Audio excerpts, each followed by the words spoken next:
First I was lost without any direction. Had a line so many times, but I needed attention.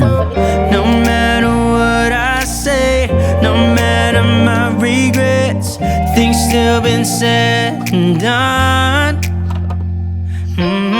There's not a part of me that wants to say no, but I have realized I had to let go. Cause something's broken and I'm the reason. It's not that easy knowing you'll do better without me. Without me. Without me.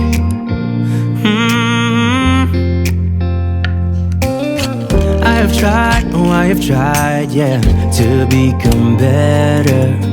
But I'd lie again if I said it'll last forever.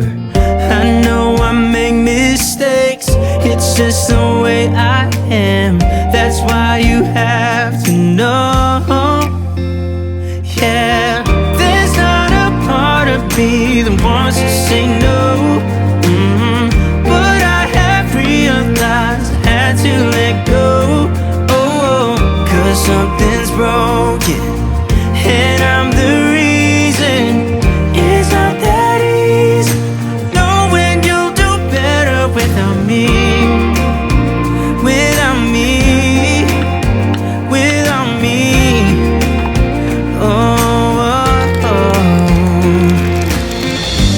Out of all my mistakes, hurting you is the worst. I admit I was wrong. There's only one thing to do, the last thing I wanna do. I know I have to let you go.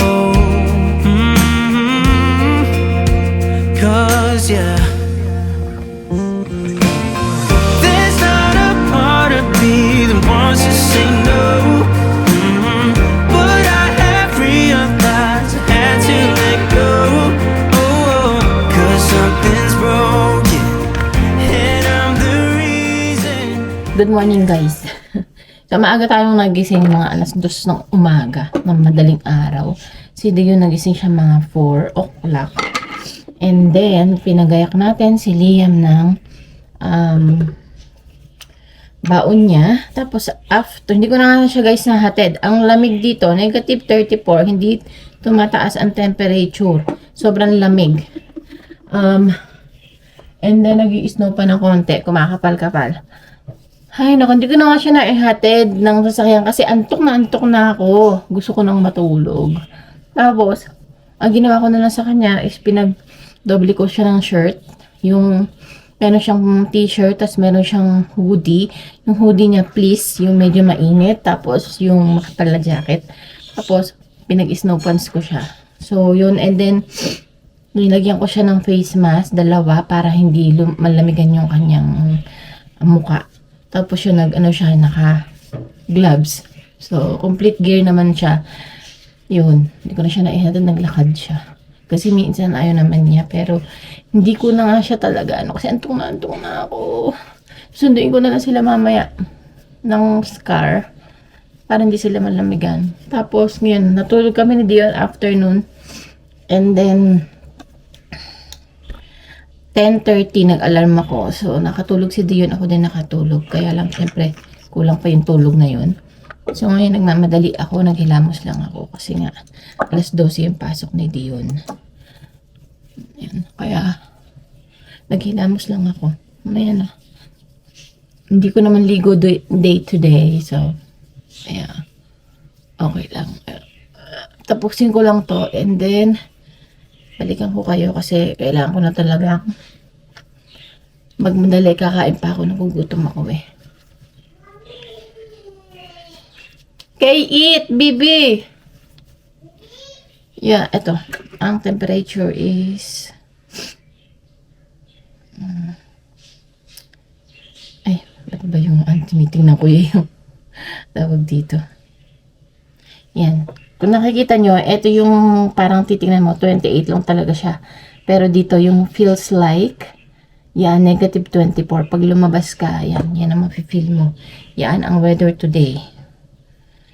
Sabi pa is, heavy snow hits, then dangerously cold. Parang ganon. Maano ka, magkakaroon ka ng hypothermia. Ganon ba yun? Yung mga hypothermia thing na pang pag nilalamig. So, yun, guys. Bye na muna. Eat, okay? No, this is mine. Okay. Kakain lang ako ng mabilis, okay? And then I will kain tayo, guys. Nagluto ako po ng tokot baboy. I can take it. Yeah, so itong ulam ko ngayon. Kumain na si Dion, medyo naubos naman niya yung pagkain niya.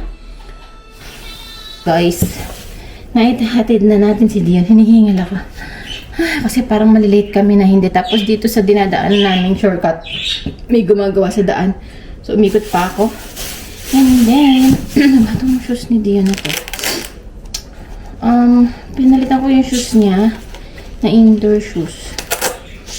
Ano ba size to? 16, 10 lang siya. Meron kasi sa kanya nagbigay ng shoes nung Christmas. Medyo, hindi naman, walang allowance. So, pag hindi pa natin pinasuot yun, ano na naman, tawag dito, makaliliitan niya, sayang. So, hindi naman niya ilalabas pang, kasi dito ang school, merong indoor shoes na school. Ay, may indoor shoes na sinusuot pagdating sa school, tapos sinuhubad pag uuwi na. Ano bang size to? Itong isa na to. Ito. Aray ko. 11C. Ito kasi 10. So, ayan. Maano na siya. Baka medyo maliit na kasi kay Dion. Tapos, ito 10 nito. Ito 11C. Yung isa, basta mas malaki lang ito ng konti. So, parang wala siyang allowance sa paa ni Dion. Kaya, pinalitan ko na. So, ayan. So, ito naman ay papauwi natin sa Pilipinas. So, kasi mga nakakaliitan na, pinapauwi natin sa Pilipinas para ibenta ni Mami sa kanyang ukayan. Yung aking, siguro mga na to, 7 years na to sa aking jacket. And maganda pa. Yan ko kaya. Ipamigay ko. Ay, hindi ko alam. Basta yun. Sinot ko to ngayon. Masikip na sa akin. Ay. And then, kukolektahin ko lang yung aming mga throw pillow. Kasi, alabang po. Wala ang mga kids. Ano lang natin parang fresh. Fresh ang mga bagay-bagay. Lamig sa labas. Sabi siya.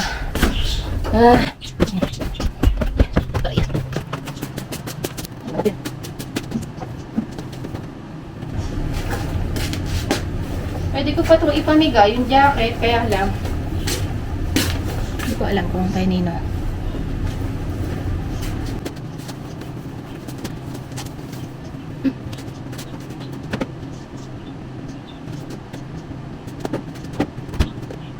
Ang basahan.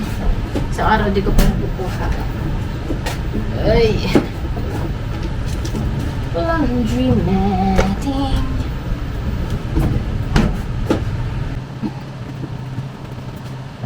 Wala lang sa basement kasi lang. Ano nilagay lang? Basahan mo.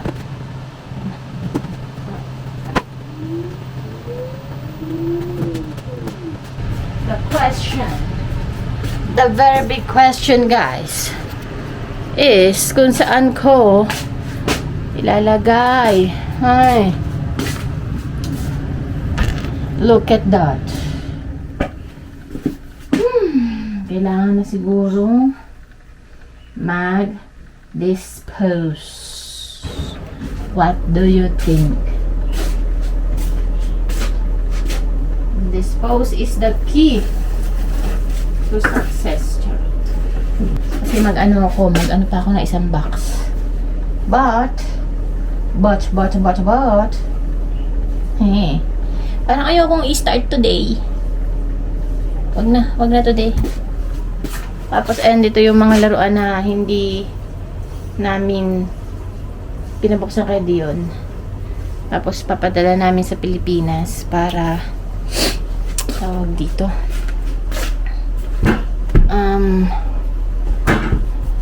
Para ano, hindi na niya makita. Actually, ano ba to? Ang dami kasi basta kailangan talagang magtapon. So guys, ayan, nag-declutter tayo ng kaunti sa baba. Kunti lang yun. Tinapon ko na yung mga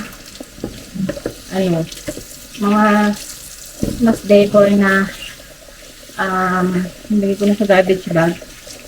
Christmas decor na nabili ko lang sa Dollarama, yung mura lang sa dollar store. Kasi hindi ko rin naman nagamit yung iba yung nakaraang Pasko nung mag-decorate ako. Tapos gusto ko kasi sa susunod na Christmas tree na lang at saka konting decoration na lang. Ayoko nang mag-decorate ng madami. Kasi napapagod din ako. Tapos ako pa yung naaalibadbaran. So, syempre, pag naaalibadbaran ako din ang magtanggal. Kaya, sana ko yun na lang. Yung Christmas tree na lang. Yan, bumili ko ng Christmas tree na diba, na iba. So, tingnan natin kung saan natin madadala yung Christmas tree ko kung ibebenta ko next, Christmas season.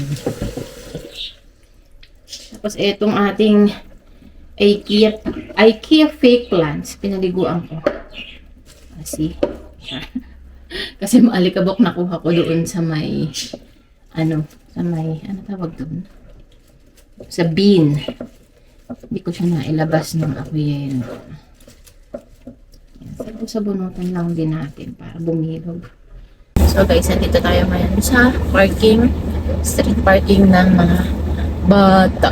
Kasi 2:37 na siyempre labas sila 2:50.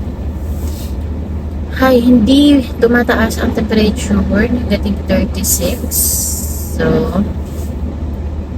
tayo magagawa ang lamig-lamig ba? Nagpalit ako ng jacket kasi yung jacket ko kanina suot ko kanina ng tanghali. Ang hinatid ko si Dion ay mansikip na. Hindi na makahinga dito sa aking teka yung aking puti. Hindi na makahinga dito sa aking mga puti ko yung dibdib ko dito sa may gawing number. Luma na kasi. Yan ang ating kapaligiran. Mga puti, makapal. 1, Hi. 2, 3, 4, 5. Bahay na guys.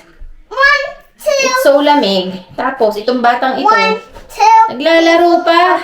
1, 2, Come here. 3, 4, 5, 6, 7, 8, 9, 10. Then I let it go again. Why did you let it go? Cause my friend. Lalo niya ako ganda. Ito. Put in the bin. Thank you. So, alamig. Biruin mo, alamig-lamig na niya. Pero, ayaw niyang lumakad. Grabe itong anak ko. My goodness. Negative 36 So, for today's video, charot.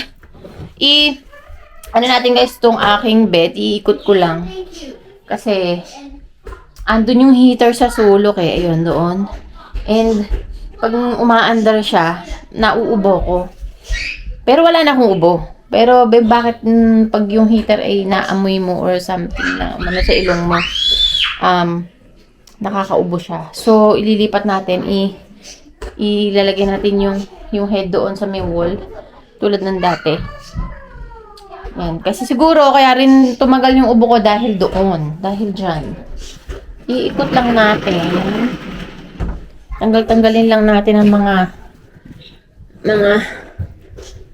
tatanggalin. I used to stay up all night trying to find my place, chasing neon lights and looking for some kind of trace to lead me out of darkness. Give me a little faith, something to make me stronger, someone who could light the way. Then You came to me and you gave me reason. I almost can't believe it. Every time we touch, I feel at home. There's no way I'd ever let you go. When you put your hands in mine, I know I'm gonna be alright. I don't know what you do to me, but I feel like I am way up in the sky. When you put your hands in mine, I know I'm gonna be alright. 'Cause when we touch is when I really come alive. Yeah. 'Cause when we touch is when I really come alive. Yeah.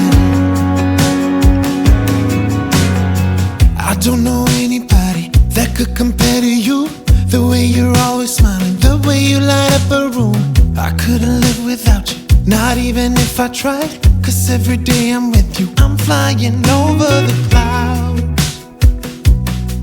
Oh yeah, yeah, I'm flying over the clouds. And I'm not coming down. Every time we touch, I feel at home. There's no way I'd ever let you go. When you put your hands in mine, I know I'm gonna be alright. I don't know what you do to me, but I feel like I am way up in the sky. When you put your hands in mine, I know I'm gonna be alright. 'Cause when we touch is when I really come alive. When we touch is when I really come alive.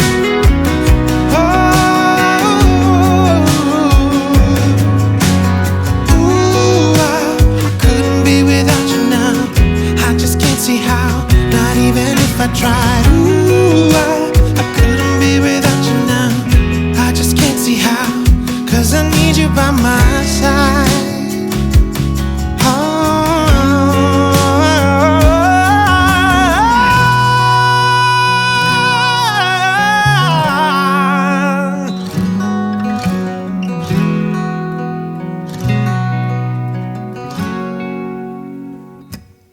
Every time we touch, I feel at home.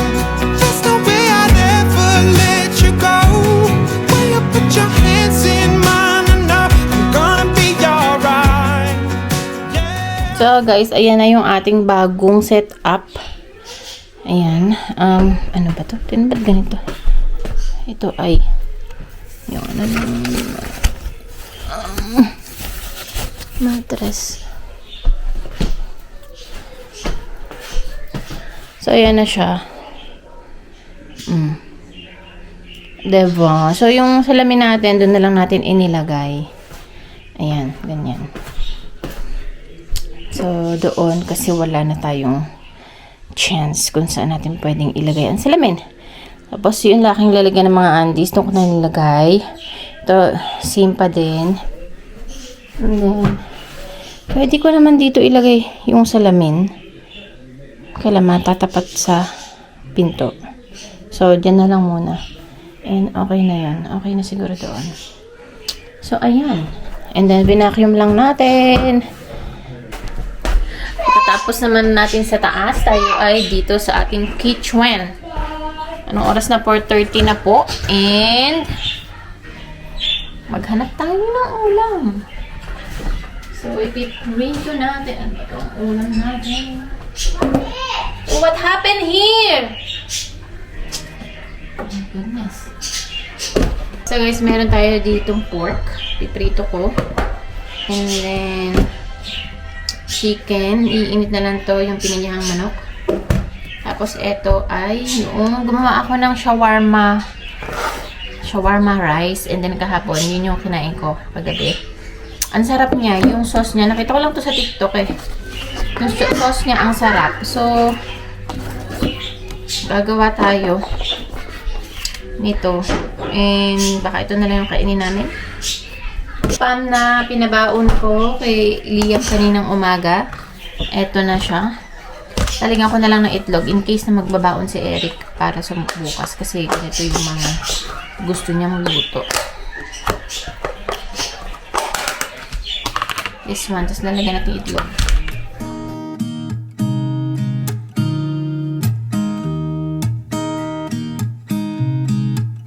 There's a new day that will come again tomorrow. There's a new day to wash away the pain. There's a new day to take away your sorrow